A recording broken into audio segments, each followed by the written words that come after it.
Assalamualaikum warahmatullahi wabarakatuh. Perkenalkan, kami dari kelompok 3 akan mempresentasikan mengenai materi bisnis dan perlindungan konsumen. Presentasi ini akan dijelaskan sesuai dengan urutan nama kelompok. Yang pertama, Edi Krisnia, yang kedua, Nurhadina, yang ketiga, Maya Kwitadena, yang keempat, Dana Dwi, yang kelima, Irmanuela, yang keenam, Dinda Fatmawati, yang ketujuh, Adita Hayami. Kami akan menjelaskan mengenai materi bisnis dan perlindungan konsumen. Yang pertama, mengenai hubungan produsen konsumen.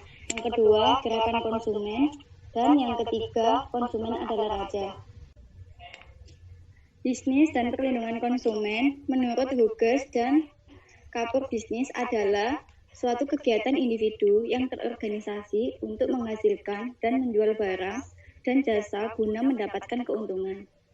Perlindungan konsumen adalah keseluruhan peraturan dan hukum yang mengatur hak dan kewajiban konsumen dan produsen yang timbul dalam usahanya untuk memenuhi kebutuhannya dan mengatur upaya untuk menjamin terwujudnya perlindungan hukum terhadap kepentingan konsumen. Sesuai dengan pasal 3 Undang-Undang Perlindungan Konsumen, tujuan dari perlindungan ini adalah 1. Meningkatkan kesadaran, kemampuan, dan kemandirian konsumen untuk melindungi diri. Yang kedua, mengangkat harkat dan martabat konsumen dengan cara menghindarkannya dari akses negatif pemakaian barang dan atau jasa. Ketiga, meningkatkan pemberdayaan konsumen dalam memilih, menentukan, dan menuntut hak-haknya sebagai konsumen. Yang keempat, menciptakan sistem perlindungan konsumen yang mengandung unsur kepastian dan keterbukaan informasi, serta akses untuk mendapatkan informasi. Adapun asas perlindungan konsumen antara lain ada 5, yaitu asas manfaat, asas keadilan, asas keseimbangan, asas keamanan dan keselamatan konsumen, dan terakhir asas kepastian hukum.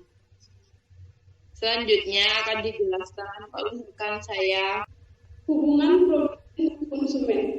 Pada umumnya, konsumen dianggap yang tertentu yang wajib dipenuhi oleh produsen yang disebut sebagai hak kontraktual. Hak kontraktual adalah hak yang timbul dan dimiliki seseorang ketika dia memasuki suatu persetujuan atau kontrak dengan pihak lain. Maka hak ini hanya dan mengikat orang-orang tertentu, yaitu orang-orang yang mengadakan persetujuan atau kontrak satu dengan yang lainnya. Hak ini tergantung dan diatur oleh aturan yang ada dalam masing-masing masyarakat. Ada beberapa aturan yang perlu dipenuhi dalam sebuah kontrak yang dianggap baik dan adil, yang menjadi dasar bagi hak kontraktual setiap pihak dalam suatu kontrak.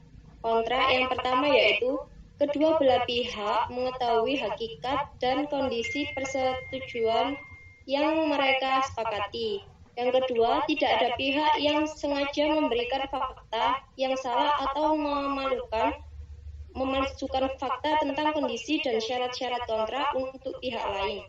Kemudian yang ketiga, tidak boleh ada pihak yang dipaksa untuk melakukan kontrak atau persetujuan itu.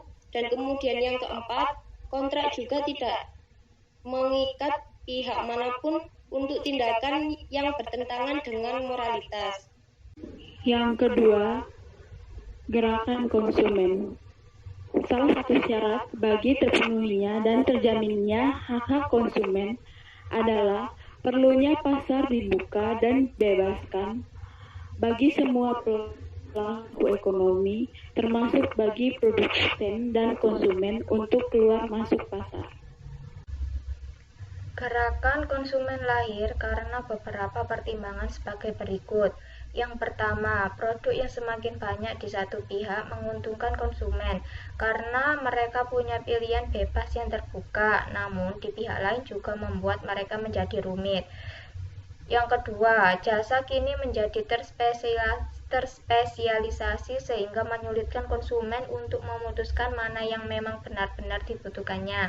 Yang ketiga, pengaruh iklan yang merasuki setiap menit dan segi kehidupan manusia modern melalui berbagai media massa dan media informasi lainnya membawa pengaruh besar bagi kehidupan konsumen. Yang keempat, kenyataan menunjukkan bahwa keamanan produk jarang sekali diperhatikan secara serius oleh produsen. Dan yang terakhir, dalam hubungan jual beli yang didasarkan pada kontrak, konsumen lebih berada pada posisi yang lemah. Baik, di sini saya akan meneruskan dari rekan kami yang sebelumnya. Di sini saya akan menjelaskan tentang konsumen adalah raja. Di sini maksud dari konsumen adalah raja, yaitu sebagian masyarakat atau konsumen sebenarnya tidaklah benar karena konsumen atau masyarakat lebih banyak mengutarakan keluhan tentang kekecewaan baik pada janji atau pelayanan yang tidak memuaskan dari berbagai perusahaan atau produsen. Kenyataan ini sesungguhnya memberikan isyarat paling kurang dua hal, yaitu pasar yang bebas dan terbuka pada akhirnya menempatkan konsumen benar-benar sebagai raja, dan yang kedua, prinsip etika seperti kejujuran, tanggung jawab, dan kewajiban untuk melayani konsumen secara baik dan memuaskan mempunyai tempat pijakan yang nyata dalam bisnis global yang bebas dan terbuka.